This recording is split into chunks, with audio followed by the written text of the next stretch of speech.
演員嘅得主。另外隔離嗰位男士靚仔得嚟，好似有啲熟面口啊！冇錯，最近日見到佢孭住呢個十字架啦，就喺香港咧，港九各地啦都喺度行㗎喎。仲要唔着鞋咁行㗎喎。係咯，係咯邊個嚟嘅咧？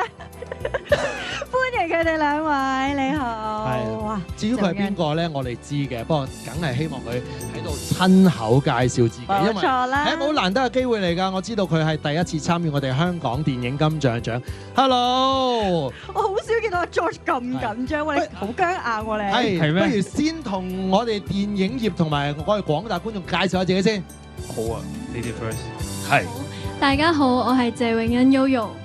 係，我係 Pixel 嘅 George 歐振豪。歡迎兩位。嗱，兩位咧其實都算電影界嘅新人啦，即係今日咧係嚟做頒獎嘉賓，會唔會覺得個心情特別緊張，咁大個責任喎？係會嘅，因為好榮幸，即係第一次嚟就一嚟就頒獎，就覺得有少少興奮同埋緊張。覺唔覺得我哋兩個主持好衰啊？本身已經緊張，仲喺度嚇你哋。因為嗱 Yoyo 我再嚇下你啦，上到台攞獎嗰啲肯定係你哋前輩嚟㗎啦，甚至係大前輩。有冇啲咩已經預備好咧？所以我今次嚟係有一種使命感啊，所以係比上年更加緊張。其實咁希望等陣可以同大家一齊享受呢個過程，一齊開心咁樣拆禮物啦。係，所以其實參與得金像獎咧，係冇乜人心情係輕鬆啊。候選嘅時候緊張，頒獎嗰個都緊張，但係肯定最興奮開心就係行紅地氈呢段時候啦。咁就梗係影翻張相留念啦。係好，咁啊兩位其實可以一陣間咧就係多啲交流嘅。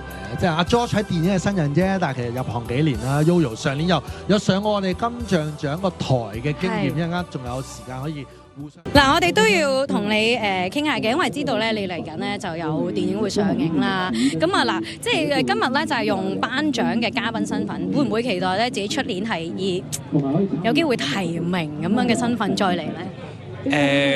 都會抱住呢個希望嘅，因為我覺得呢個某程度都係身為一個演員渴望得到嘅嘢，同埋有慾望就會有進步嘅空間，我覺得係啊。同埋你都已經孭咗十字架，負荊請罪咗啦。咁啊贖罪之後咧，咁就會又係新嘅人一樣，咁啊就會有機會啦。係啊，冇錯，我一個重新嘅人，重新嘅開始。